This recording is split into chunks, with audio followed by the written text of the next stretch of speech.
Hello, history buffs and podcast aficionados, and welcome to another thrilling episode of Chronicles on the Focus, the podcast that dives deep into the fascinating lives of historical figures and artists. I'm your host, Bob, and with me as always is the brilliant Alice. Hey everyone, and Bob, are you ready to tackle a truly controversial figure today? Someone who inspires passionate debate even centuries after his death. Oh, you betcha, Alice. Today we're tackling the 7th President of the United States, the man, the myth, the slightly problematic legend, Andrew Jackson, a man whose life was as wild as his hair. Wild is one word for it. He was a frontiersman, a military hero, a president, and a slave owner. A real mixed bag, right? Let's start with his early life. He wasn't born with a silver spoon, was he? Not even a wooden spoon. Born in 1767 in the Waxhaws region, that ambiguous border area between North and South Carolina, his origins are almost as murky as the details of his marriage. His father died before he was even a month old,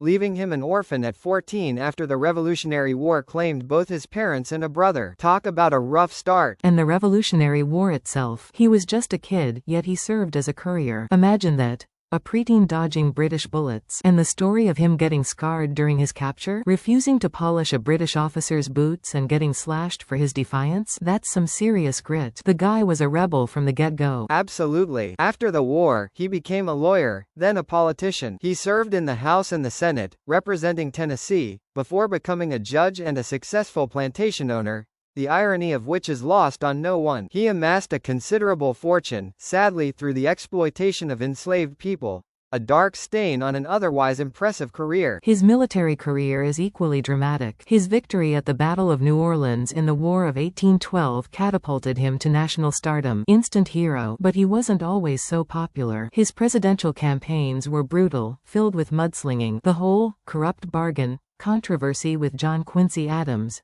that was a doozy. And let's not forget the Indian Removal Act, a truly shameful chapter in American history. The Indian Removal Act is a stain on his legacy that can't be ignored. The Trail of Tears, it's a horrifying example of the brutality of westward expansion. Yet, he also managed to pay off the national debt during his presidency, a remarkable feat for the time. He's a paradox wrapped in a whirlwind of contradictions. Exactly. A complicated legacy indeed. He was beloved by some and despised by many, even during his own time. He remains a highly debated figure to this day. And that's what makes studying him so fascinating, isn't it, Bob? A man of complexities and contradictions, a true reflection of the complicated history of the United States. Absolutely, Alice. A true testament to the fact that history is never simple and our heroes often have very human, and sometimes very flawed, feet of clay.